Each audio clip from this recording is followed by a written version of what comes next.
Hey everybody, rocking with the Rock Dog. Hey, we're out stumbling around the creek today. Pretty nice day as long as you're standing here in the shade. There's a pretty good breeze. Bugs ain't bothering you. We'll take a few minutes, see if we can find any Indian relics.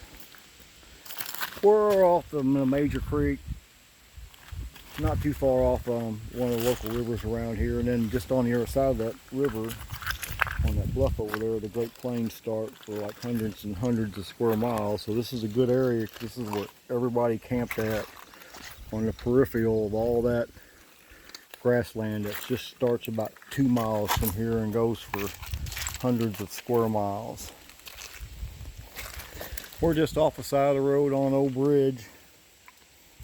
You can enter any creek in Missouri off a public roadway. We have a Supreme Court ruling called El Del Fleur since 1954 that allows that. So we usually just walk within a few feet of the bridge anyway. I have no interest in walking the half mile to the river today.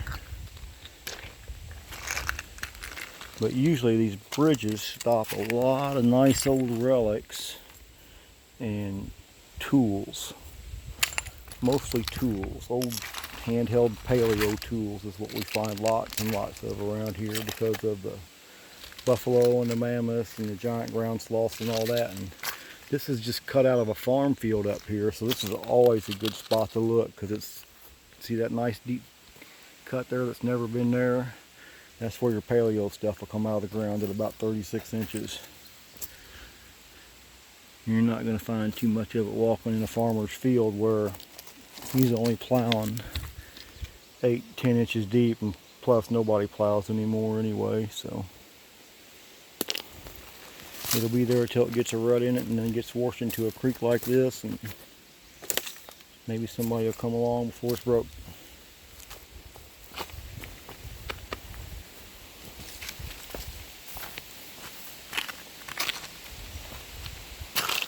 It's really not too bad out here today as long as you're in the shade and in the breeze.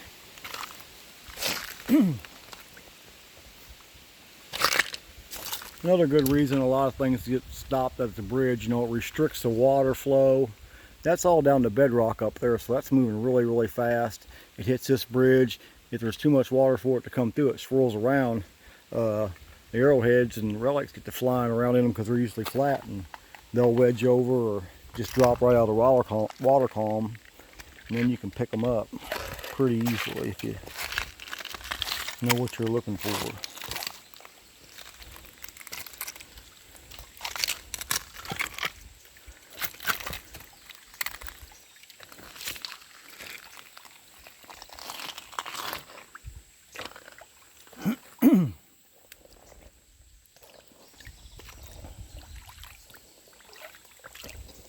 We've had 2 or 3 rains around here lately. That's been between 3 and 6 inches right in this local area. So we've had a lot of water run through these creeks.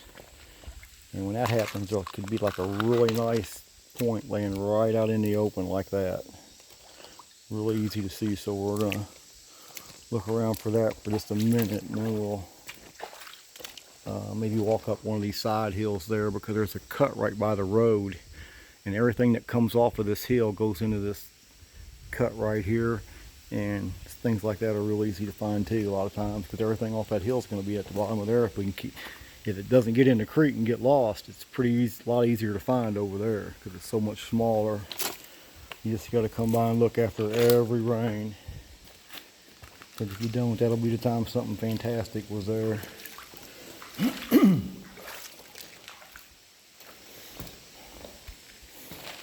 Usually save right under the bridge for last if it's a hot day, because you can get in the shade down here and look around.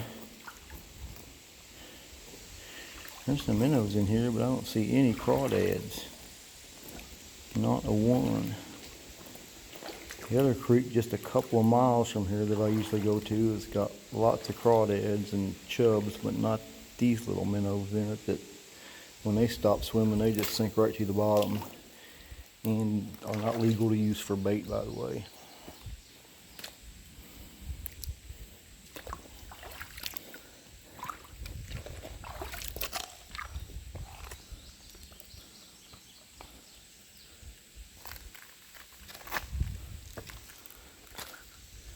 I know when I walk through here, I've seen a pretty nice scraper over here somewhere wedged up against the rock, but you're not going to find it again probably if you don't pick it up right then.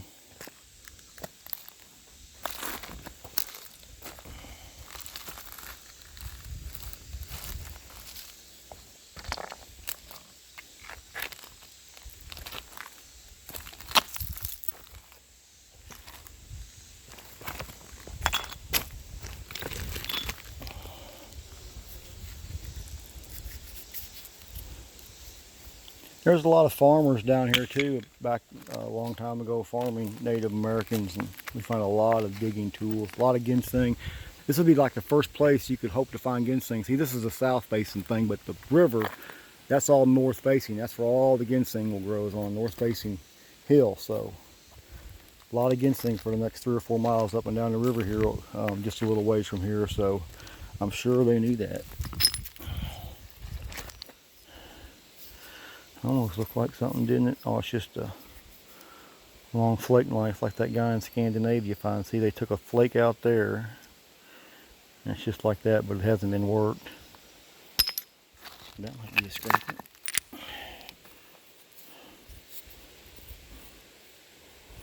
Yeah, I think it's just a piece that popped off a rock. I see this little ditch here. This creek's way up. The water that's coming out of here can't get in there because it just backflows, so stuff just rolls around in there and falls right out. We're going to go up there in just a minute, but we got to look right here because it kind of stalls out right above that spot too, pretty good for what's coming down the main creek. But see, there's no hope it'll stop up in there because that's flat rock, and it's just going to wash right off it down to the last second if the creek's up. But right in here, when the creek starts going down really fast because the hills are so steep, comes up and goes down in just a matter of a couple hours down here. So that's when it happens.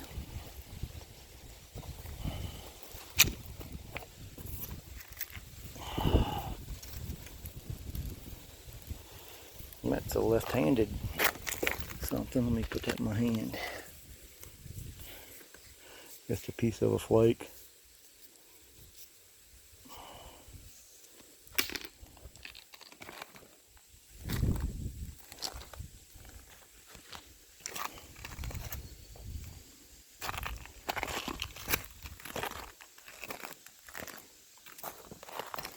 Yeah, if you just stay within 40 or 50 feet of the bridge, you'll find everything you need to find. There's no sense in walking up and down creeks for miles and miles unless it's a really nice day to do it.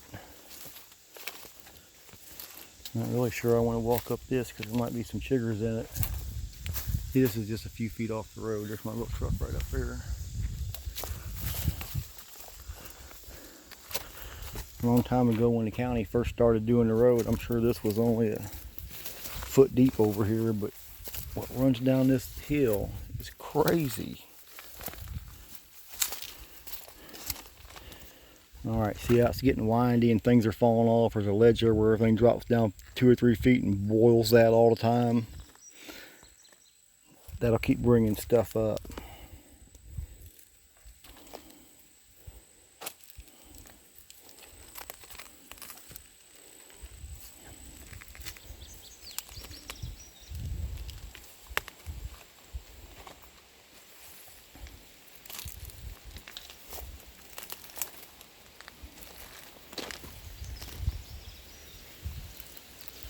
Right here would be your primo spot. See, for a long ways it's not buried and then it just drops.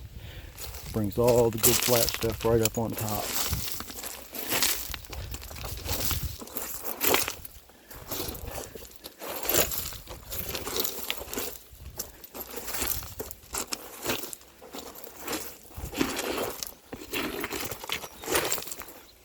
Nothing.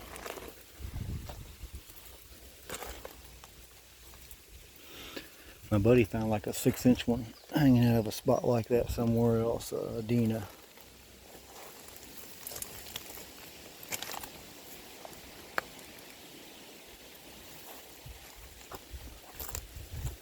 Right there. See it? It's broke. Maybe the tip's not. Looks old.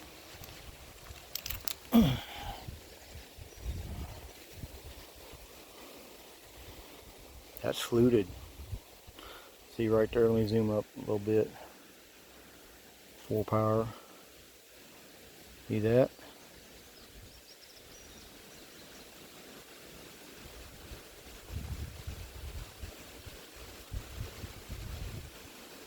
Broke on both ends though. Alright, here's the real test.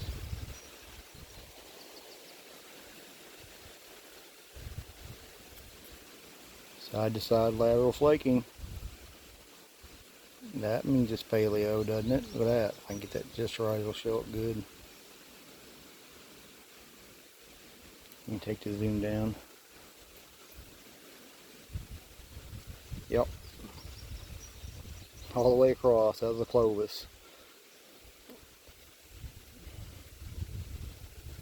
Well, I've been looking for another half of a Clovis, just not this half of it, and this one's actually 3 pieces.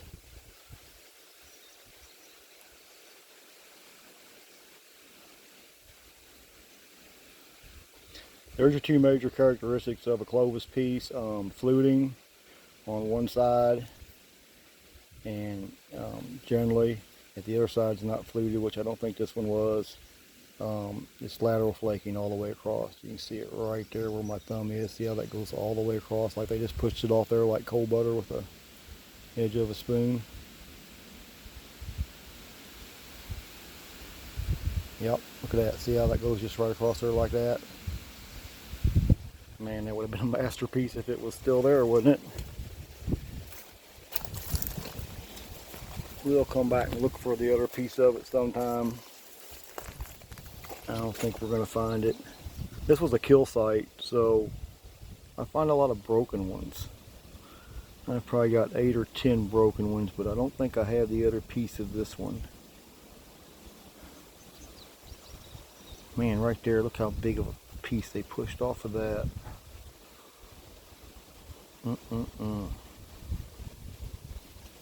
Rocks that look like that, always pick them up. See how that's greasy and it's stained. That snap's not recent. That one, no, I don't think so.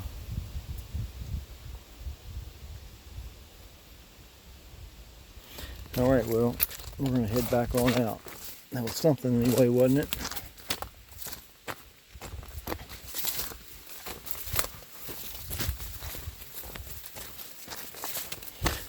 Right there, see that? That's all rock. I mean, you don't want to tear something like that up because it's caused more erosion, but right there is where all the stuff gets hung up at right there, see? Off of that big giant hill there. That's the first place that gets morning sun off the Great Plains in northeast Missouri. And see, you had this water, this creek here, spring right up there, river right down there, bluff on the other side, and it's just open for hundreds of square miles. Hey, we're going to get on down the road, looking a couple more places as long as it's not sunny. I don't mind being out today. Kind of in the dog days of summer here, and it's been pretty rough outside lately, but see that right there? That is just the last place. Once you get to the top of that over there, Great Plains for hundreds of miles.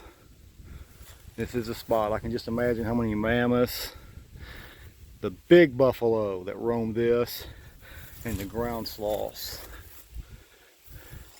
The old guy that used to live just that way, 8 or 10 miles, hunted this stuff down here forever, and the things he found were in a newspaper every once in a while, and he had some really cool stuff.